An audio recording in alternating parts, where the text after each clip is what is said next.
एक ही फॉर्मूले से सारी आकृतियां, सारे डायग्राम के जो 2D हैं यानी कि जो द्विविमी हैं उनके क्षेत्रफल क्या आपने एक ही फॉर्मूले से निकाले हैं क्या? देखिए, हम एक ही फॉर्मूले से सारे के क्षेत्रफल लिखते हैं। कैसे लिखेंगे? देखिए, हम सबसे पहले देखते हैं आयत, जिसे अपन बोलते हैं रेक्टेंगल। आयत के क्षेत्रफल का सूत्र होता है लंबाई इंटू चौड़ाई। मतलब हम किसी का भी क्षेत्रफल निकालते हैं तो उसका फॉर्मूला होता है लंबाई इंटू चौड़ाई।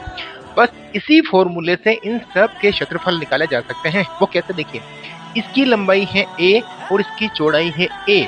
मतलब हम यहाँ लिखेंगे a इंटू a, मतलब भुजा इंटू भुजा, और इसका मैं सामने लिख सकता हूँ भुजा का स्क्वायर। मतलब इसके क्षेत्रफल का सूत्र क्या होता है? भुजा का स्क्वायर। अब देखिए, ये है त्रिभुज। त्रिभुज की जो लंबाई है वो है आधार और इसकी चौड़ाई है वो है इसकी ऊंचाई।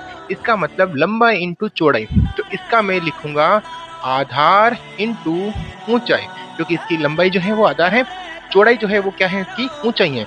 बट एक मजेदार बात यह है कि जब हम आयत के अंदर देखते हैं तो आयत के अंदर अगर इसमें इसका आधा करूं इस तरह से, तो त्रिभुज जो बनता है वो इसका आधा बनता है, इसीलिए इसके आगे लगता है 1/2। तो त्रिभुज के क्षेत्रफल का सूत्र क्या होगा? 1/2 आधार इंटू ऊंचाई। अब यही चीज इसमें लगाएंगे। देखिए, वृत्त के अंदर लंबाई भी ये है और चौड़ाई भी ये है। वृत्त के अंदर लंबाई भी क्या है? r, और चौड़ाई भी क्या है? r। मतलब हम r को r से इंटू करते हैं तो वो बनता है r स्क्वायर।